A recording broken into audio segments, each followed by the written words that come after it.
Welcome back, folks, to the Celtic Soul Podcast with me, Andrew Milne. I hope you all enjoyed our little break and enjoyed the international game, but it's back to business now for Celtic. My guest on the show today was supposed to be my good pal Adrian Hilly-Hillman, but due to technical issues with the interview, we've decided to record it again at a later date. It is a huge honour for me to join Celtic, such a huge institution and a brilliant football club that I have always loved and admired. The words of Shane Duffy when he finally signed for Celtic after weeks of speculation. He has said all the right things, and he's a boy who knows the story and knows how important it will be to pull on the green and white hoops. He captained Ireland in absence of Seamus Coleman, chipped in with a late goal, and more importantly for Celtic, he got 2 full 90 minutes under his belt.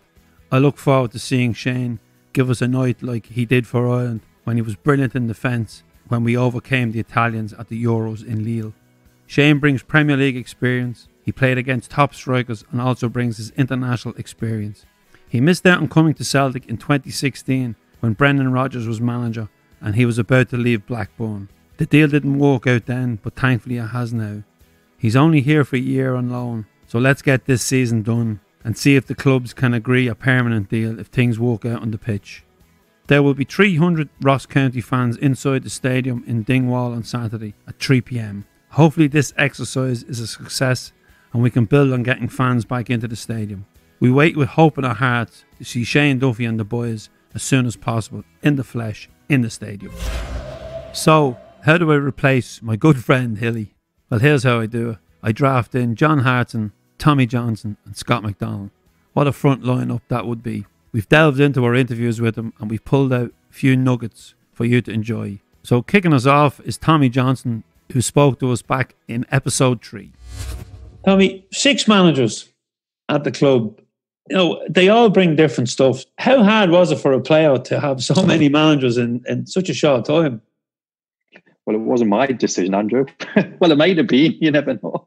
Well, I've made the biggest decision of my career to come up to Celtic. You know, and once you know Celtic, that's it. End of. You know, I was okay at Aston Villa. Been well documented. You know, I enjoyed my time there with Brian Little. But when Celtic come in, and as I've mentioned just before, speaking to Tommy Burns, no other place I'm going to go. You know, it was fantastic. But then after 3-4 weeks of signing, he leaves. You're in a bit of turmoil, and you think, what have I done here?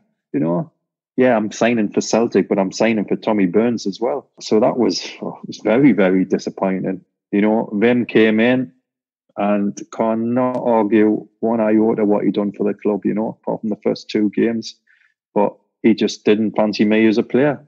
You know, we have a laugh about it now, but at the time it was horrible. Not training, but you know, getting injured, getting involved, and then I done me knee. So and then he left. So Joseph come in, Joseph Benglos, but I was still injured. I didn't get back until I think it was the February time. So it's only a couple of games playing under Joseph, and then he's gone. John Barnes, no comment whatsoever, because I'm not allowed to swear on video. So we'll just leave it at that. Best player in the world, loved him as a player, but as a manager, say no more. John Barnes. And so then Kenny took over with Tom Burns, which was revitalised me. You know, we won the cup, I scored, I was playing, enjoying it. It was class, and you know, more than half of me wanted them to get the job full time. But then the gaffer came in, Martin O'Neill, and you know, undoubtedly my best season under the gaffer, winning the treble, scoring a goal against St Mirren, all that. So for all the lows I had, Andrew, and you mentioned all the different managers I played under, I can only remember my time at Celtic with fondness and happiness, especially with the last season of winning the treble. You know, and that's all people remember. Now, they don't go back to all the injuries I had or all the managers I never played under, should have played under, you know. But it was just that last season, and it was fantastic. I think I'm just reading the other day, I still speak to Martin all the time. I worked for him at Forest last year. And, you know, it's 20 years since he signed, it's just gone like that. And it's frightening. So, it's 20 years next year since we won the treble. So time flies when you're having fun, and being a Celtic fan now and being part of the family, because I've played for them, which you always are when you play for them. And supporting Celtic now, it's absolutely dreamland, isn't it? It's absolutely fantastic. I was speaking to Lenny the other day. It's I can't wait for the season to start again. That's what I want, so we can go for 10 in a row. And oh my gosh, it'll be absolutely fantastic if they could do it again. Yeah, Tommy, before you came up, obviously I've been following the club since the late 80s. And when I started following them, they'd just done a double.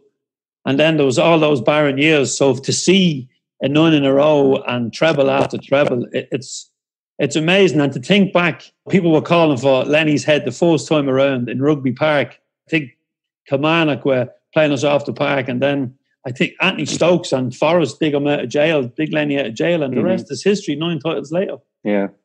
Well, obviously, everybody knows how close I am to Lenny. We used to room together. The Big Stubbsy left. So, and I know what he's like. And I've said last year when he come back in, there was ums and ahs about Neil coming back in to take over from Brendan Rodgers. But I think Peter Lawwell and Dermot Desmond absolutely pulled a masterstroke, and I've said that from day one, because he knew the club, he knew the players, he knew the history of the club, he knew what he had to do, and he was just ticking over, and he couldn't really stamp his authority on that season because I think it was February time. So we only had a couple of months to just get the lads over the line. And then the start of last season, he could implement his style of play, what he wanted from the players and all that. And they've been brilliant. I think the only blip was, the last Rangers game, just was before the winter break. But they're going to have blips, of course they are, But since the break, they've been absolutely fantastic, And I think that everybody's just gutted that they couldn't celebrate winning 9 in a row on the pitch, because that's what they'd want in front of their own fans. But no matter what anybody says, there's no blip on this title at all, because they've thoroughly deserved it. And then that's far in front of Rangers, There was no chance Rangers catching us. So I think he'll be setting himself up now to get back into training, getting himself ready for hopefully an August start and the season to commence again. And fingers crossed, touch wood, it'll be a season to remember. Yeah, hopefully we'll get back as fans as well to enjoy maybe later on in the year, because it doesn't look like we're going to get back at the start. Just when you speak about Martin there and you call him the gaffer, it seems to be every time I speak to a player that played under Martin, he's the gaffer. The respect is unbelievable. Massive, Andrew. But I'm the same with anyone who I played under. Tommy Burns, Joseph, a lot of them I still call all my ex-gaffers gaffer, because they were and still are in my head, But it's just probably just a respect thing that we've got as players, that you always call your ex-managers gaffer. There's some I probably wouldn't call gaffer, but yes, definitely with Martin. See, I feel a bit nervous calling them Martin. It's gaffer to me. It's just a respect thing, and it'll always stay with us. I think sometimes as well, players and fans based in England, they seem to look north and go, the league is not great or the teams are not great. But when you look back at your time there, the competition for starting places up front was unbelievable. Like Guidetti, Henrik, Bradbach, Viduka, Sutton, serious talent. I said before I was doing a plea, just before I come on here, I was doing another podcast, and it says, can you name like your favourite 11 and all that? And then you're looking up front, and you just mentioned, you just reel the names off. Mark Viduka, God, what a player from Zagreb, Like, you're fortunate in the first place to be playing against him, and that's how we got him, through the European qualifiers. And you said, then we've signed Harold, and then you've got Simon Donnelly who could play up front, and obviously the master Henrik, Chris Sutton, absolutely frightening.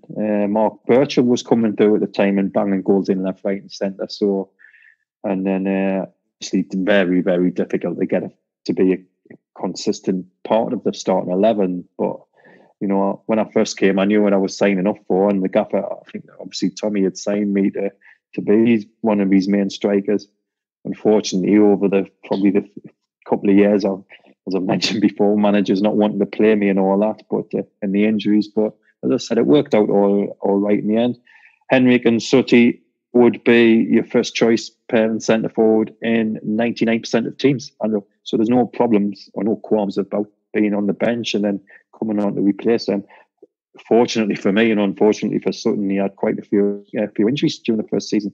So I played a lot more games. And as I said, it culminated with and the goal in the game, and then winning the treble and all that. So as I've said before, the time I had, the good time definitely outweigh the bad times that I had. Yeah, and as a fan, the treble was, I suppose I was at an age as well where I hadn't seen success like that. It was just brilliant. Mm-hmm. And then you moved on, Tommy, then. How hard is it, Tommy, when you're leaving a successful team like that and you're leaving your teammates? And as you say, you become a fan as well and you have a love for the club. Yeah, definitely. I was 29, I think, ended my contract, 29, 30. And I just got to the stage, Andrew, where I wanted to play regular. You know, I'd been there 4.5 years and I mentioned these and not playing regular. And you know, the gaffer offered me a new contract. You know, we sat down after we'd won the Scottish Cup. I think it was on the Monday or the Tuesday after it. And he was saying, I want you to stay. You know the score. He was always up front with us. You're not going to be first choice. And I knew that because obviously you had Henrik and Sutty and John Hartson was just about to sign as well. So you're looking at me being fourth choice at the time. So, and it wasn't a stage of money and all that. You know, I could have signed a new contract and just sat there on my bum and done nothing. But I just wanted to play regular. I was getting to that stage. You know, I was 30, and when you get to 30, you don't know how long you've got left in football. So it was a case of that, of just moving on. But there was no qualms at all. Yes, it's difficult. You're leaving, you know, a great city in Glasgow, your teammates that you've been with for 4.5, 5 years. You know, the fans, the stadium, the success that we had. But it just in my head, I just wanted to play football and play regular football, and that's why I left. So no regrets? No regrets, no. As I said, I could have stayed. I'd had my time, yeah.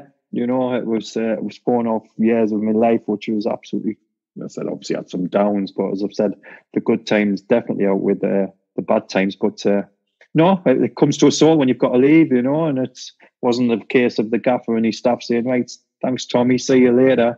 They did offer us a new contract, but just in my heart of hearts, I wanted to play more regular. And that's admirable. If you would like to hear the full interview with Tommy Johnston, please rewind to episode 3. In episode 10, I spoke to Scott McDonald from his home down under. Now, in the eyes of the Celtic fans, I suppose if life was a pantomime, you were the villain that became the hero. I still am to some people, probably. Probably a bit, yeah. But you came into the team and you had been, when you were signed by Celtic, you were suspended from getting sent off in, I think, the last game at Motherwell. And you come to Celtic, there's a lot of competition for a starting place up front because Magic's there, Kenny Miller's there, and Big Jan is there. And you come in, you believed you were good enough to play. And when you got your chance in Europe, because it was a man you were familiar with, Gordon Strachan, who brought you to Celtic, but he had also released you from Southampton when you were younger.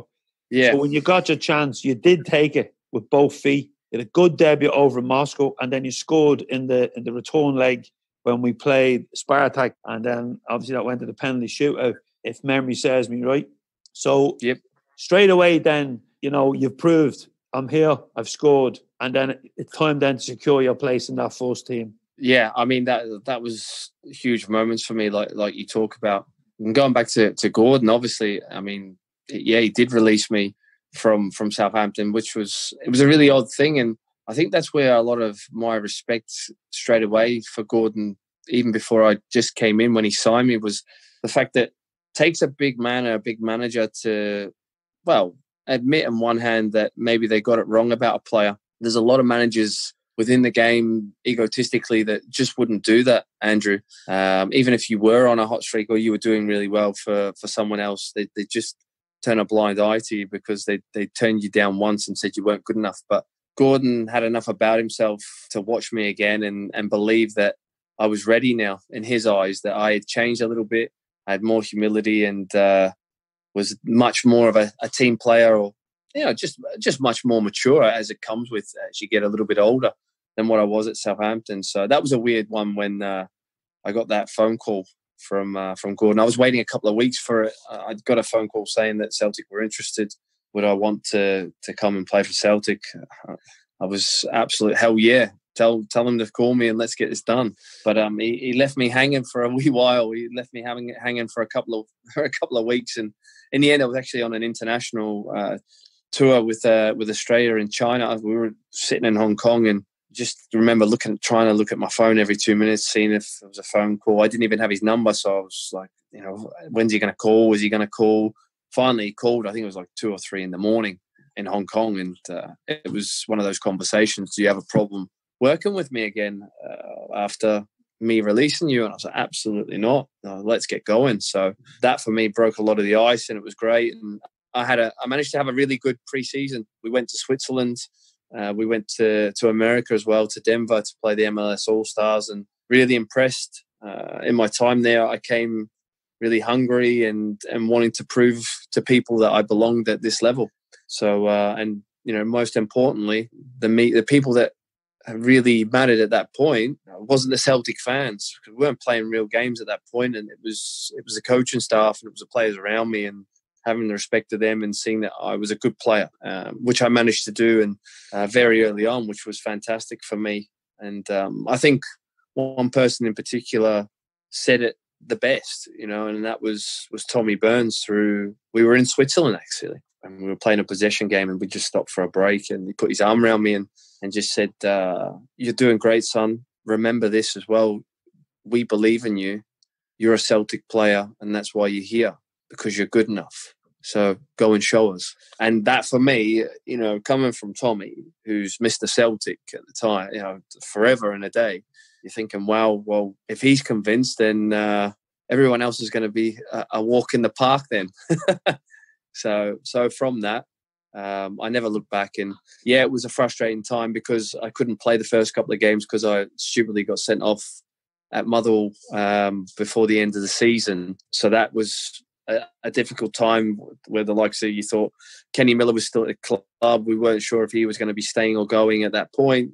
Big Jan Vennegoor was a stick-on to play, and Magic obviously was an excellent footballer and player and scored a lot of goals for Celtic, probably the season before the one I came. So you're looking at it going, right, I need to do something special here. But again, the management believed in me, so that gave me huge confidence. And that first game away to Moscow, setting up the goal for Paul Hartley, really settled the nerves and made you feel a part of it now. It's going, right, well, people can see I'm contributing. This is the beginning. This is fantastic. But you still want that first goal. You're still waiting for it. We played Aberdeen away in one of the first games of the season, and I can still remember missing a chance in the first half of that game, my first start in the Premiership. And you're thinking, I get hooked after about 70 minutes. It's 1 each, and Kenny Miller comes on and scores a brace within that, scores a lovely second goal, I think killed it in the top corner.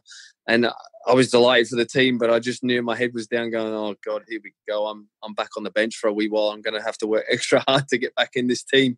But look, it shows again that how much Gordon believed in me and the coaching staff that managed to start the next game against Spartak. I think there was a little bit of luck in that as well, because I don't think Kenny Miller wanted to actually be cup tied within Europe, because there might have been an opportunity. I think it was even Italy, somewhere in Italy, because he'd done really well for Scotland against Italy. He scored the winner, didn't he, at Hampden? So I think there was a little interest from Italy at that point. He actually ended up going to Derby, but they were worried. He was concerned he didn't want to be cup tied, European cup tied. So that gave me the opportunity again, and to score your first goal, being at Celtic Park on a European night, and then eventually qualifying to play in the Champions League. It was just what dreams are made of. And for me, I just gained so much confidence from that. And I never really looked back after that. It was such a golden season for me. And I think people are quick to obviously forget the circumstances. Well, not forget the circumstances, but for me, there were so many other players that were deemed better than me when I come in, and also that I was just going to be a squad player. But I certainly didn't see that when I came in. I was fortunate that I had this sort of mentality within me, and I think that's partially the reason why I was successful. Do I believe I was a good player? Yes. I wasn't the best player, especially then. I was probably a better player 6-7 years on, because you got much more experience that you've gained. I was still quite raw when I turned up with Celtic, but I learned quickly that I had some fantastic players around me, and what I needed to do was get the ball to them if I ever had it, and get in the danger area and score goals, because the numbers mattered. When you play for Celtic as a centre forward, you're always remembered on how many goals you've scored. not how many you've set up or how well you've played in that game. You've got to get the goals to be proven as a successful, Celtic striker. So it was a great time for me. And the goals did come. Rangers, AC Milan, Man United, and you scored over 60 goals for Celtic, 25 in the league in one season. I think it was 31 throughout the whole season. That has to be, was that your finest season as a player? Yeah, it was, without question. I never got to that level again in terms of goals.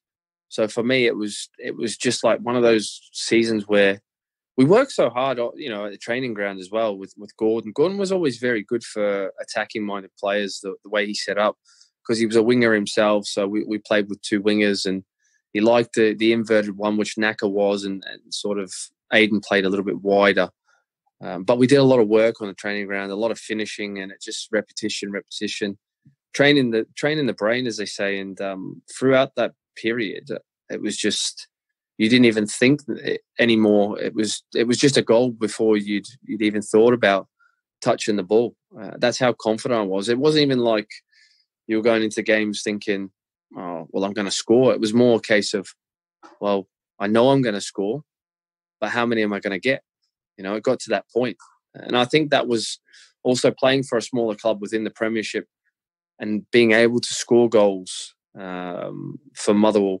I always felt, well, if I'm scoring goals at Motherwell and doing very well, then there's no reason why I can't do even better at an even better club. Like, makes sense, yeah?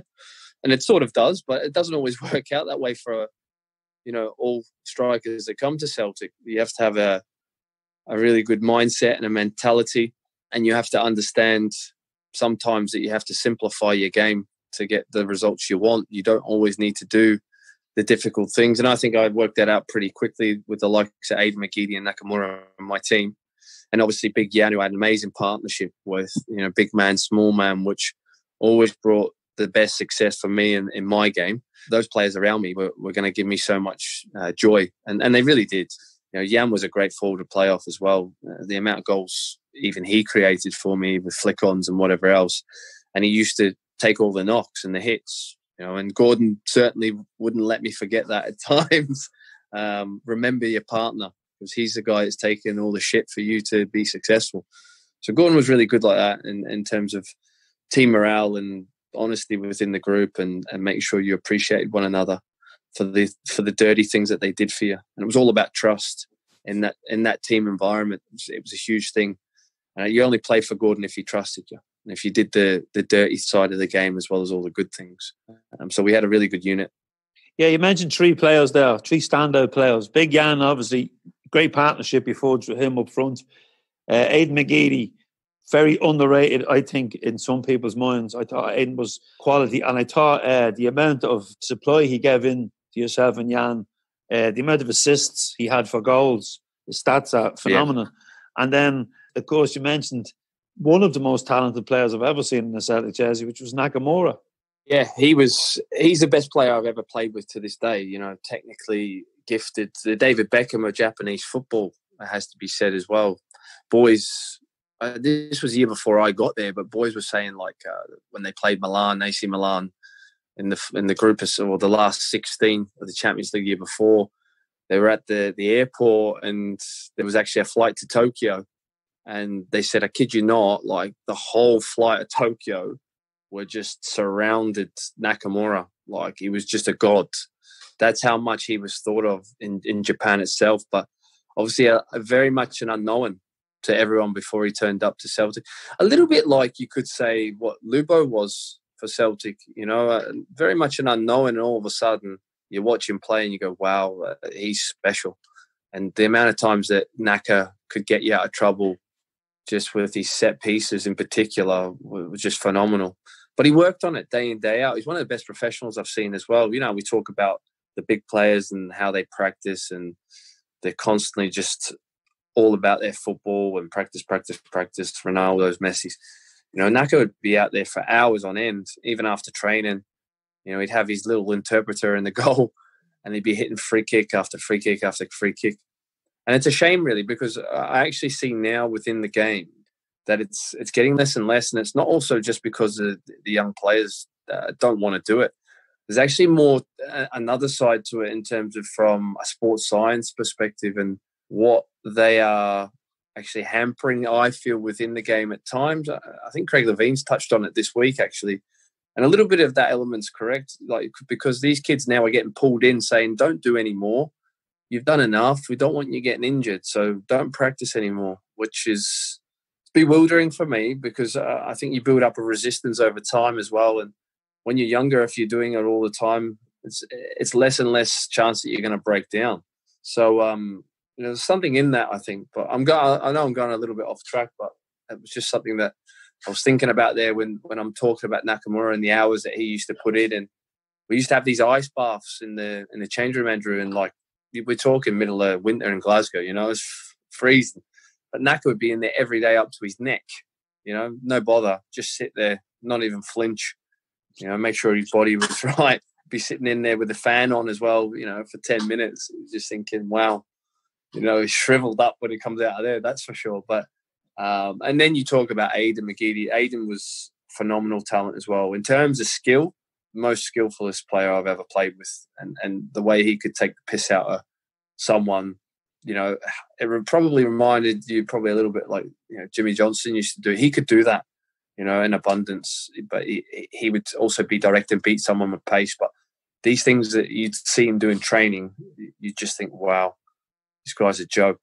And it was a real shame, actually. I mean, obviously he chose to go to Moscow instead of going down south when he first left Celtic, and then he got his chance at Everton. And I was really gutted for him in a sense because I really believed he was a top 4 Premier League player for me, and he could have done special things at the right football club and really had a successful time. He's had a great career, but I think for me, he could have even went higher. He was that exceptionally talented, and Nakamura was no different as well. He was just at a different age when he first came to Celtic and was coming probably near the end of his career. And he chose to go to Espanyol after us. And I remember him leaving. That was a real gutter for everyone when he left. But Gordon had left, and he felt it was time for him to move on. But yeah, all these players. I mean, we've not even touched on some of the other ones like Tommy Gravison and Yuri Jarosik, who bit part players by the end when I first got there. But they were, top players. Played for Real Madrid. Yuri Jarosik played for top clubs in Europe and also played, for Chelsea as well on many occasions. So to play with all these players, it was an amazing time for me, and to learn off them and the standards that these guys set day in, day out of training.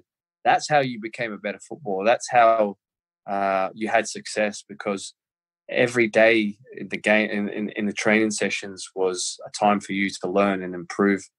And you had to be on it every day, because or else you'd get found out. So you'd be showing a level, and that was the standards that you had to aspire to be at. Another player you didn't mention there, who I thought was the best keeper I've seen for Celtic. When he came in on loan, he knocked a really good keeper in young Marshall off his perch. Arthur Burridge. Was he as mad as we were told he was, or was he just? Mate, he was as mad as anyone. I think Tommy Gravison could give him a good run for his money, but in terms of being scary, I think Arthur was probably the one that I was probably more wary of and always tried to keep on side. If he didn't like a shooting session, he would just stand there, and more or less that was it. He wouldn't move because he didn't like it. So you knew, he's not happy today. You just don't want to go near him. He'd have those flittering moments within his time at Celtic, but an amazing goalie, phenomenal. He just didn't like turning up for Monday sessions. I think he liked these weekends, Andrew. To be Sunday fair, club. Yeah, there was a few occasions when he'd come in on a Monday. The goalie coach would look at him and say, "I'll tell you, you've done enough. Off you go. You can go home." And all the boys would just look and go, "Oh, for fuck's sakes, he's at it again." But when you've got someone with that talent, sometimes you've got to give them a little bit more rope to get the best out of him. And he was certainly one of those characters where you did that.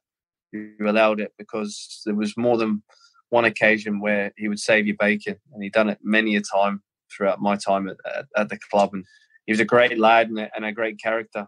You just didn't want to get him on the wrong day. But like all good goalies, that is, Andrew, they're a different breed for sure. you know, he was a hero of the fans because he put it up the Rangers every time. And then, like, I remember the night we played Man United, and Naka scored that amazing free kick. And, you know, Arthur saves a penalty. Like, he never set a foot wrong, maybe until later in his time at Celtic when he started to make a few mistakes. But even David Marshall, I had an interview with David Marshall, who he replaced. And he said when he came in, they were amazed at, you know, the talent he had and that's goalkeepers who are competing with him for a place. And David Marshall's not a bad keeper himself, so it's high praise. I think we forget how good of a team Gordon Strachan had. Without question, we had some real top players, but also I think Gordon, you know, working off a different budget from previous managers, you know, Martin O'Neill probably considerably, you know, in terms of it was a time where, right, we have to cut the budget now, and the monies that we're matching Premiership money here, you know, from down in England at that point under Martin O'Neill, I think with some top players the likes of, you know, Suttons, Hartsons, Larsons, you know, without question, or else you don't get them.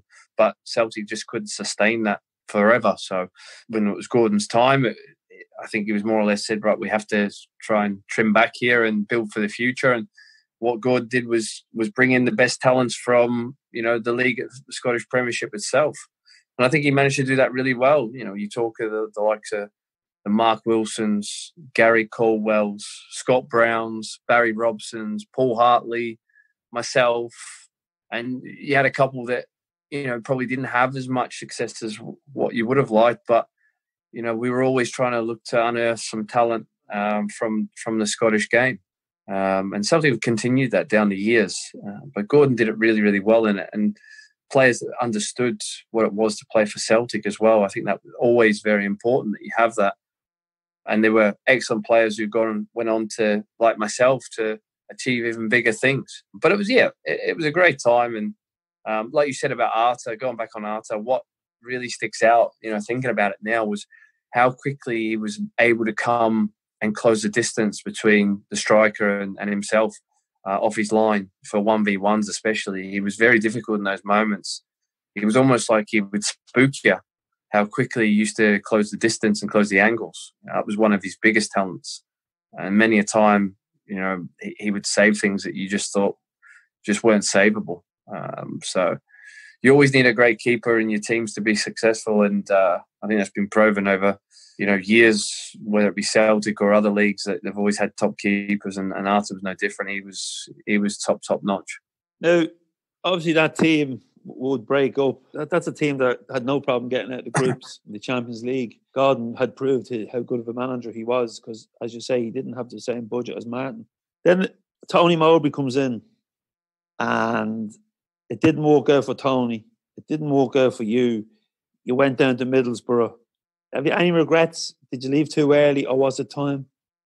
You know, if it's up to me, I you know, you'd want to play the rest of your career at Celtic. You know, like Scott's done, Scott Brown. Obviously, me and Scott signed at the same time, and the things that he's done there have truly been phenomenal. But the realism is, as well, in terms of being a centre forward, you generally have a lifespan at big clubs like Celtic. And if you look over the history of Celtic strikers, you're looking at probably a lifespan of 3 years, realistically, before they move on for different reasons, because they've done well and they've gone to other clubs for more money, or, you know, they've not done well and they move on because they're just not performing anymore, or they get too old and someone else comes in to replace you, because always looking for goal scorers and people to be the most successful for Celtic to win titles. So you're always under pressure, but I loved it.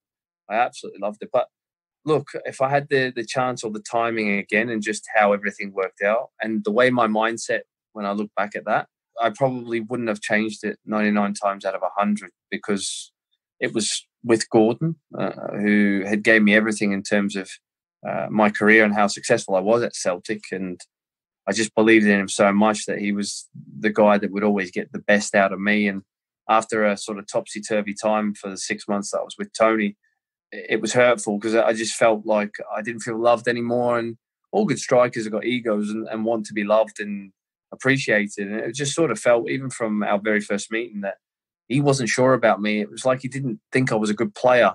And that really ate at me for the whole time we were together. It was kind of like you were up against it. And I didn't like that now that I was having to prove myself with what I'd done in the previous 2 seasons at Celtic.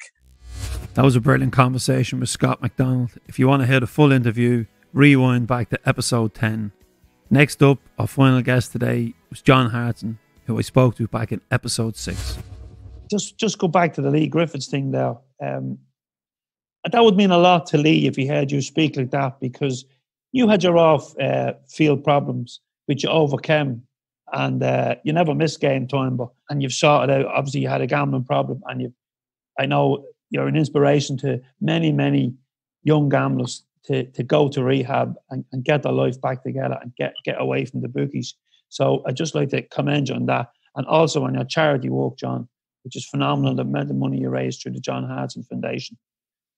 Yes, well, I had conversations with Lee when it all broke that he needed a bit of help. And sometimes, Andrew, it's not always easy to admit when you're a famous person and you're in a bit of a bubble. You don't want negative headlines. You don't want people to know. You keep things in. And we know the importance of talking and letting it out, mental health, all these things. But the one thing he did do was he said that he was struggling, and you could clearly see that he needed a bit of help. And that's why I think that I spoke to Lee, and I actually offered to mentor Lee. I spoke to Brendan Rodgers and Peter Lowell. And I had a long chat with Peter Lowell, and I said to Peter will second this. I said, Peter, you knew me when I was a player. And, we're not all Michael Owens, we're not all Alan Shearers, if you like. It takes all kinds to make a team. And that's why Martin was excellent. Some of the lads were a bit different to other people. We're all different shapes and sizes. We've all got different characters. We've all got different strengths and weaknesses. And sometimes we're not all robots and we're not all the same. Everybody's different. And because you like a bit of tomato sauce on your chips, that doesn't make you totally different from every other player. And sometimes you've just got to give somebody that little bit of leeway if he's special. In particular, Lee, because Lee is very special. He's very important to the football club. And I said to Peter, look, Peter, I can sort of talk with Lee on regular occasions, and I could take him to watch games through the week and talk to him and just be like somebody that he could trust and he could rely on. But the club decided to go their own route, and they've done a very good job in terms of the way that they've gone. But I'm always there. The club know that if anybody's got an issue with gambling or whatever, I'm an example that I've got myself clean, and obviously I'm there to support anybody, not just from Celtic. Because 9 years ago, when I was in disarray, living in Wales, and I had no money, and I was getting down, and I was struggling, mentally. And when I went to GA, somebody, held their hand out to me. Somebody offered me their help, and I'm there now to offer my hand out if anybody wants any help, because that was important to me when I went. That somebody were there, and we were all the same. We were all problem gamblers. It's like a fellowship. It's like a trust. And that's what I offered to do with Lee, but the club decided to, as I said, they had plans for him, and they've done great work with him, and Lee's also responded to it as well. But the point I'm trying to make is, Andrew, because you're footballers, people tend to think that you don't have problems, and you don't deal with every other thing that other people deals with on a regular basis. The general public. I was from quite a rough council estate in Swansea, and it was every man for himself growing up. You had to fend for yourself, and it wasn't for the faint-hearted. And, a lot of my mates are still mates that I grew up with. The fact that I'm a footballer, an ex-footballer, doesn't mean all my mates are footballers. And the point I'm trying to make is that sometimes, people cut you down and speak badly of you because you make mistakes and you're this and you're that, because you're put on a pedestal, but they tend to forget that you're just a human being and you make mistakes and you go through life and you have problems. marital problems, gambling problems, drinking problems. You go and see the Tony Adams Clinic in Forest Mere in Southampton, Sporting Chance. It's full of young athletes with problems, with issues. And sometimes you're just normal, and you just need that little bit of help, and you need that little bit of guidance, and just get yourself back on track. And that's what you need sometimes, because you're just normal. You're just normal, although you're a footballer, and it's great. You've achieved your goals and you've achieved your dreams as a young boy. You know, sometimes you do mess up, but it's important then that you've got people to support you. And that's what Celtic have done with Lee. They've supported him. And hopefully now they'll reap the benefits when he comes back with a stronger mind and the great goal scorer that he is. Oh, brilliant, John. Brilliant. So well said. John, you have a great family unit around you these days. I know how close you are. And earlier on when we were setting up the interview, the kids were in, I was chatting to them. No family holiday this year because of the coronavirus for any of us. Now, you're a fluent Welsh speaker and a proud Welshman. You've played for your country over 50 times and you've also coached the team. So I just have one final question for you. Have you told your wife, Sarah, that she's going to Euro 2021 for her holidays? Well, Andrew, I had a nice contract with ITV to cover the Euros this year, and it'll happen now in 2021. It's all over Europe, as you know. Final is at Wembley. Wales are there. Scotland still have a bit of work to do. So does my team. We've still 2 games to get there. Ireland. Yeah, so do Ireland, of course. Changed their manager as well.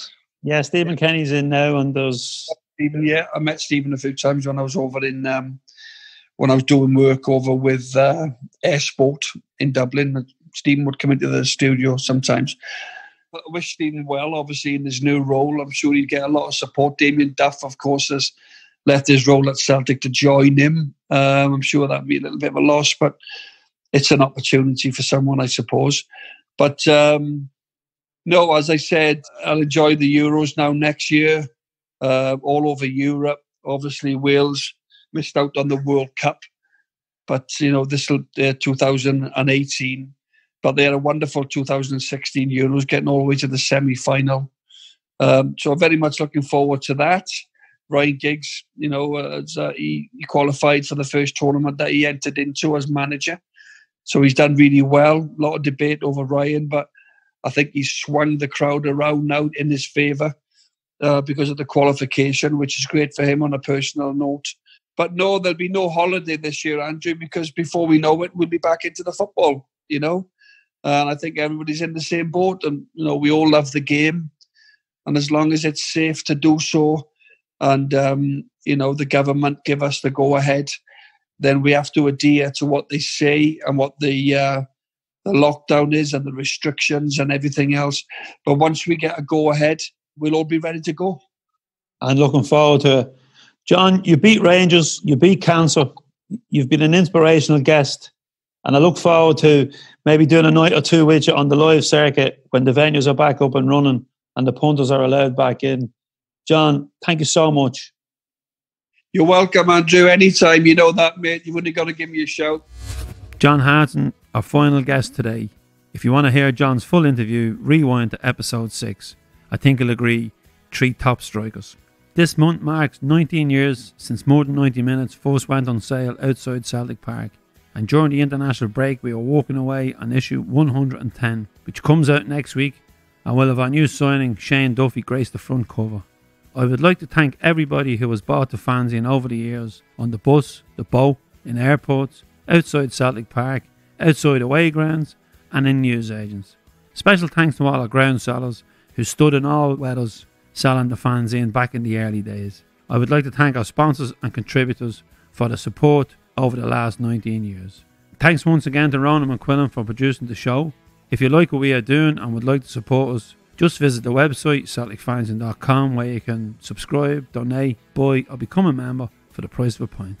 We really appreciate the support. You can download a new app, it's free, and you will then have access to all the podcasts, articles, daily news, video content, info on upcoming events, the fanzine and our online shop at the touch of a button for your phone or tablet. All episodes of the podcast are now available on SoundCloud, So I think we have now got all the podcast platforms covered. So whatever your preferred platform is, don't forget to hit the subscribe or follow button so you never miss an episode. We've also added all the podcasts to our YouTube channel, Celtic Fanzine TV. So please subscribe to the channel. We are working on a new vodcast and we would like to get back to putting on some Celtic AM live pre-match events. But we will need 1,000 subscribers to be able to go live with YouTube before the games. So folks, if you're on the Celtic Fanzine TV YouTube channel, hit subscribe. If your business or Celtic Supporters Club like what we're doing on the podcast and would like to become a sponsor, please email us at info@celticfanzine.com. You can also contact us through the website or message us on social media. We're on Facebook, Instagram and Twitter. Keep the comments coming in and let us know what guests you would like us to get on the show, or if you have a story to tell, please get in contact. We will be back on Tuesday with episode 27. Enjoy the weekend, folks. I'll be spinning a few tunes and enjoying a few social distance points upstairs in Fusion in the Fuse box on Saturday. Any local fans around, pop in for a pint after watching the Celtic v Ross County game. Hopefully we'll be celebrating 3 points and maybe a good Shane Duffy debut. Stay tuned, stay safe and keep the faith.